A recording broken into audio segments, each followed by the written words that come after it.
It is no longer wildcard weekend in the NFL. The pretenders who snuck in and the high-end talent who got lazy have been eliminated. Now, it's time for real playoff football. We here at Thick Minic are here to tell you who's winning this Saturday and who will be joining the Steelers on the couch for the rest of the offseason. Starting things off in the NFC, the Rams are head up to Lambeau Field to take on the bad man himself, Aaron Rodgers, and the Green Bay Packers. And while looking at this game, the biggest thing I asked myself was, can the Packers win without Davante Adams? Now, don't get me wrong, Davante Adams will certainly be playing this weekend. But Jalen Ramsey, when covering DK Metcalf and when covering other top receivers, takes them away. They don't get to play football for a weekend.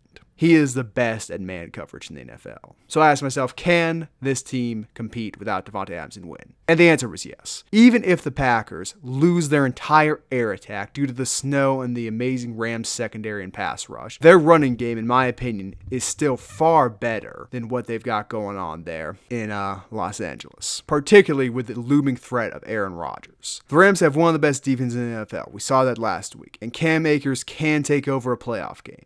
But I prefer the duo of Jamal Williams and Aaron Jones, two little short guys who can get up, run through the middle, and get some tough yardage in adverse field conditions. And even A.J. Dillon. Yes. I don't see the Rams' passing attack being a giant factor, much like last week. Jared Goff is still a question mark. Their receivers are very good, maybe even as a collective better than the Packers. But due to the snow and the Packers' surprisingly decent secondary, I don't think that'll be much of an issue for them. At the end of the day, I'm giving the edge to the Packers in a boring 20-10 win, which hopefully results in a few snow angels and snowball fights during the game.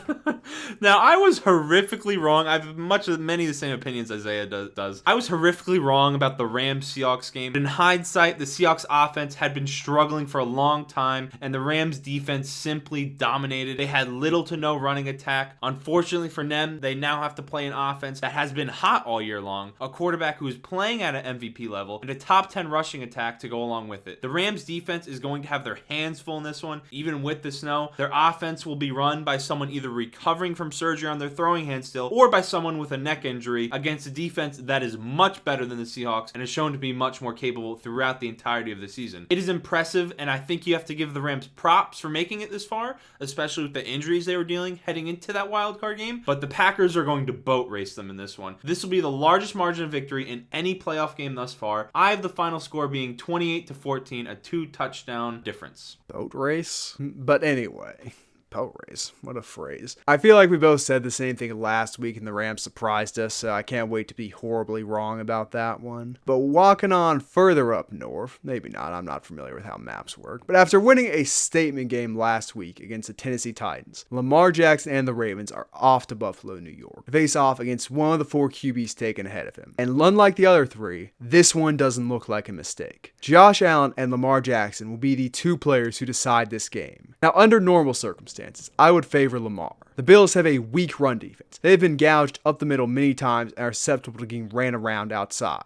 A player with extreme quickness and the ability to change directions like Lamar Jackson would have a field day against this defense under normal circumstances. But old Father Christmas came back to deliver a late present to the Buffalo Bills faithful. It's going to be snowing there too during the Bills and the Ravens game. Snow on the ground greatly limits what players like Lamar can do in terms of changing directions. He is not a power runner. He goes down and avoids contact, and that's the right thing for him to do. He should not be sustaining hits. He needs to prolong his career. But instead, the Ravens are going to have to rely on J.K. Dobbins and Gus Edwards to shoulder the majority of the physical uphill running for Saturday's game. And while the snow will hurt both passing attacks, Josh Allen is a man who has the skills that pay the bills. And he's got elite receiving threats to go with him, like Stephon Diggs and slant god Cole Beasley. So I think they'll still be able to move the ball around through the air, something the Ravens have struggled with all year. The Ravens defense will be Josh Allen's toughest test, but if he can handle the Steelers before they completely collapsed, I think he'll be able to perform very well against the Ravens in the snow. This will be a great playoff game, a low-scoring defensive battle where 2 teams are going to have to get physical. But at the end of the day, one man was in the MVP conversation. The other one was starting to become a bust in conversations. Josh Allen will lead the Buffalo Bills to a victory over the Baltimore Ravens with a score of 24-17. We see these games going going vastly differently. This game is going to be a lot closer than everyone is expecting in general. I think a lot of people are expecting Josh Allen to light the Ravens up with Stephon Diggs and walk away with the victory. And that could happen. I'm not saying it's what Isaiah just said. I feel like people may feel that way, especially with how Josh Allen he's